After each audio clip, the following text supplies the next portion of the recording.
saya punya problem. Lalu beliau mengatakan, sedekah aja, sedekah aja, sedekah aja.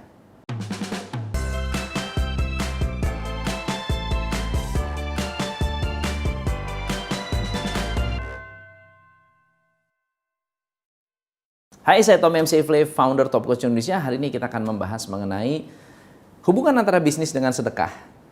By the way, ini bukan channel agama, jadi saya ingin selogik mungkin, senetral mungkin. Ilmu ini saya dapat dari mentor saya. Pada saat saya hampir berhenti, saya hampir melakukan apa yang disebut menyerah. Saya mengenal seseorang di Bogor yang hari ini sudah tidak ada, yang selalu mengingatkan saya untuk berbagi, yang selalu mengingatkan saya pentingnya sedekah. Beliau adalah salah satu pengusaha yang sukses. Beliau adalah orang yang dipercaya oleh almarhum Bung Karno, yang juga memiliki kekayaan yang cukup luar biasa. Keluarganya adalah keluarga yang kaya. Tapi ketika saya bertemu dengan beliau, beliau selalu mengingatkan tentang sedekah.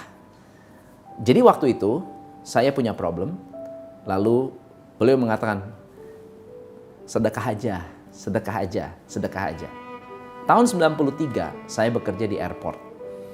Lalu kemudian pernah suatu hari ini malam-malam.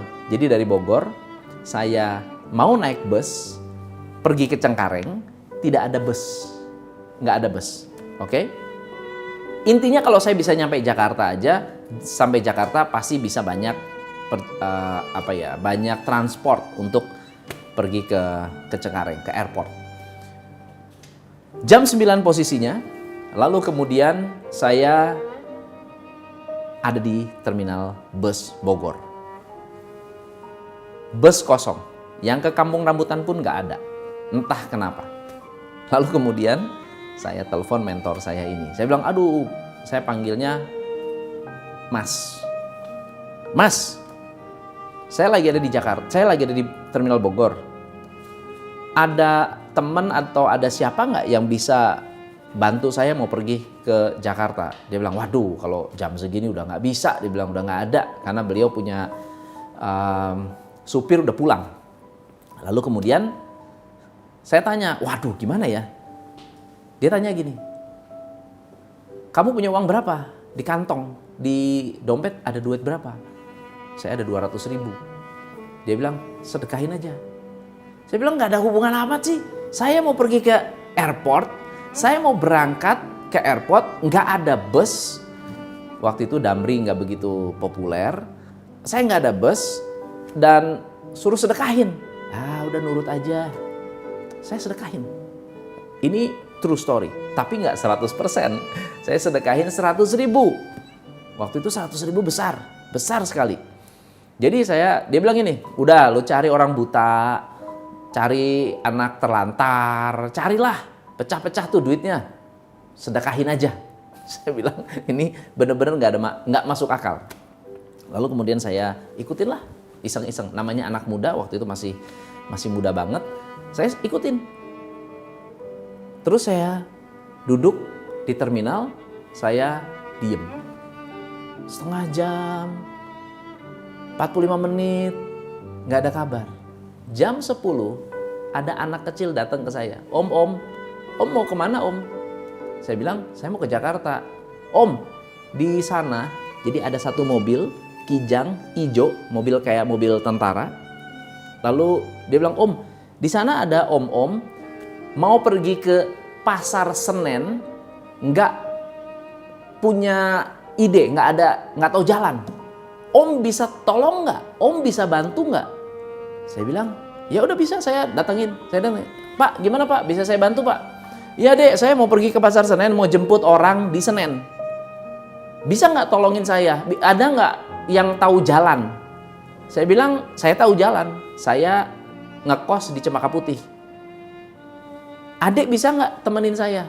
Boleh Pak, saya anterin ke pasar Senen. Habis itu saya bisa naik transport kantor.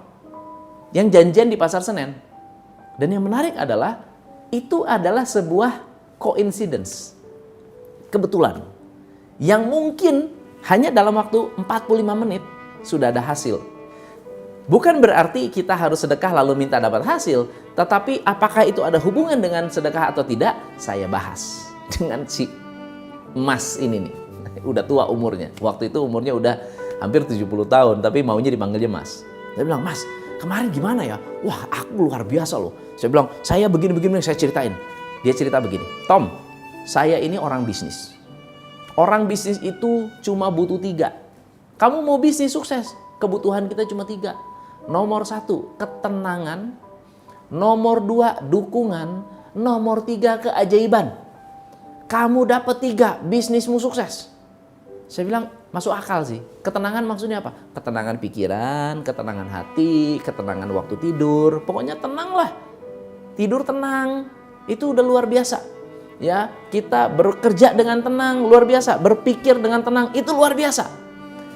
Nah, yang kedua adalah dukungan. Kalau kamu didukung karyawan, kalau kamu didukung pemerintah, kalau kamu didukung sama supplier, kalau kamu didukung sama customer, kamu udah tenang hidupnya. Tapi yang ketiga, kita butuh keajaiban. Keajaiban itu apa? Kemudahan.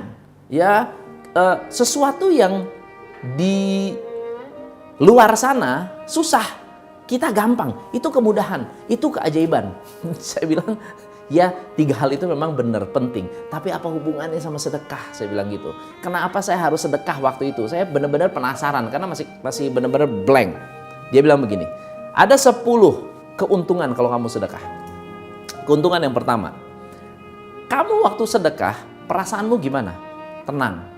Itu adalah ketenangan batin.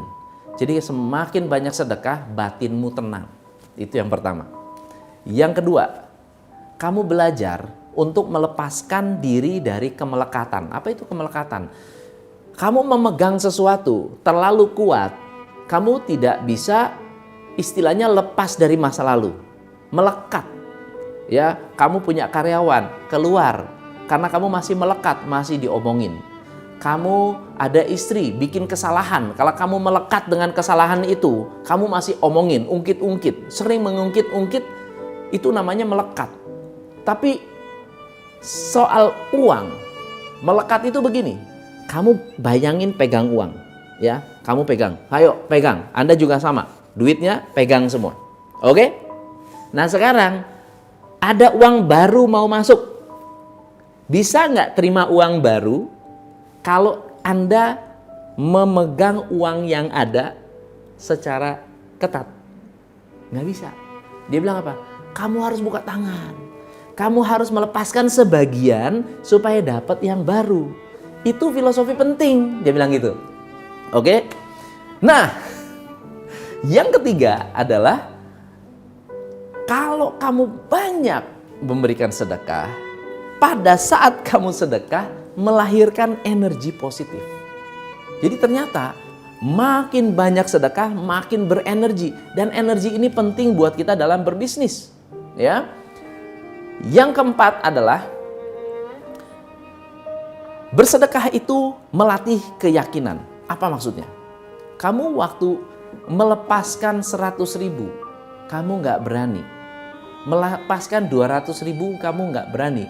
Gimana kamu mau berbisnis seperti saya yang harus melepaskan 1, 2, 3 miliar untuk investasi? Kamu 100.000 aja nggak berani investasi. Gimana kamu mau invest 100 miliar? Gimana mau invest 1 triliun? 100.000 pun kamu nggak berani. Dan yang pertama itu. Yang kedua, kamu sebetulnya menguji keyakinan kamu sendiri bahwa kamu keluar 100.000, kamu akan dibalikin lebih daripada itu. Itu keyakinan. Dan bisnis butuh keyakinan. Saya bilang, nggak kepikiran, masuk akal. Lalu kemudian yang kelima, kamu sedekah, kamu hidup tenang, kamu berenergi, kamu dapat imbalan lebih dari uang. Buktinya apa? Kamu akan lebih sehat. Kamu dapat keselamatan, kamu dapat ketenangan batin. Itu lebih mahal dari uang. Karena bisa jadi ketika Anda bersedekah, ya, tenangan batin kita melepaskan membuat diri kita lebih nyaman, mau ikhlas nggak ikhlas, itu istilahnya membuang energi negatif. Nah, kalau kita buang energi negatif, kita menjadi lebih sehat. Kesehatan itu saja sudah lebih mahal dari uang. Itu sudah imbalan atas dasar sedekah. Dia mengatakan begitu. Saya bilang masuk akal. Masuk akal. Yang keenam, sedekah itu melatih keikhlasan. Jadi latihan. Saya ikhlas 100.000, besok-besok ikhlas 200.000, besok-besok ikhlas sekian. Melatih keikhlasan. Kadang-kadang kita kerja itu harus ikhlas. Kita bisnis harus ikhlas. Kita bangun karyawan harus ikhlas. Kita ngelatih karyawan harus ikhlas. Sedekah itu anggap kita melatih keikhlasan. Yang ketujuh ini adalah yang cukup berkaitan dengan bisnis. Makin banyak sedekah, kamu makin banyak dapat dukungan. Kamu bersedekah kepada karyawan, kamu didukung sama karyawan. Kamu sedekah sama orang tua, kamu dapat dukungan dari orang tua. Kamu sedekah sama fakir miskin, kamu dapat doa dari fakir miskin. Kamu sedekah sama orang miskin, sedekah dengan yatim, sedekah dengan orang yang nggak mampu, ya kamu dapat dukungan dan doa dari mereka walaupun tidak terucap. Itu semua adalah sebuah dukungan. Dalam bisnis kita butuh 3. Ketenangan, dukungan, keajaiban. Yang kedelapan, kamu sedekah. Orang yang nerima sedekah itu belajar. Belajar apa? Belajar untuk nggak pelit. Kamu sedekah mengajarkan orang untuk tidak pelit. Dan yang menarik, kamu lihat semua orang kaya. Orang-orang kaya di luar sana, orang kaya di dunia, mereka adalah orang-orang yang rajin sedekah. Itu bukan kebetulan. Kenapa? Karena mereka tahu rahasia-rahasianya. Yang kesembilan, dia bilang begini, sering sedekah, sering dapat kejutan. Kalau kamu mau dapat kejutan, sering-sering mengejutkan orang. Saya bilang gimana caranya? Kalau kamu parkir bayar berapa? 2.000, kasih 20.000. Yang parkir dapat kejutan, suatu hari kamu juga sering-sering dapat kejutan. Kalau kamu bisa kasih 50.000, kasih 50.000. Nggak ada salahnya memberikan orang sebuah kejutan positif. Ya, shock very very happy. Ya, shock very very happy. Itu bagus banget. Nggak apa-apa. Ini yang ke-10 ini yang paling saya suka. Dia bilang, kalau kamu sedekah, kamu nggak pernah miskin. Kenapa? Nggak punya uang pun kamu sedekah, kamu lebih kaya daripada orang yang pelit. Kamu lebih kaya dari orang yang nggak bersedekah. Saya bilang, masuk akal. Dan semua hal ini sebetulnya adalah keajaiban. Saya mau tanya, kamu bisnis, kamu kerja, waktu itu saya di travel. Kamu di travel. Menurut kamu, customer yang datang, yang dadak-dadakan datang ke tempat kamu, beli tiket, itu atas dasar apa? Promosi? Iya. Tapi mungkin nggak orang promosi nggak efektif? Ya mungkin. Mungkin nggak orang promosi tetap nggak suka? Ya mungkin. Jadi orang yang datang sebetulnya adalah keajaiban. Semua konsumen yang datang adalah keajaiban.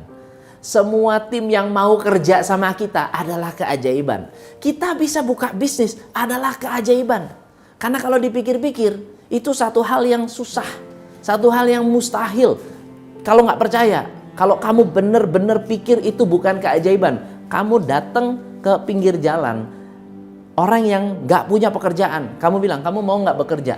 Suruh mereka datang ke tempat kita. Kita gaji.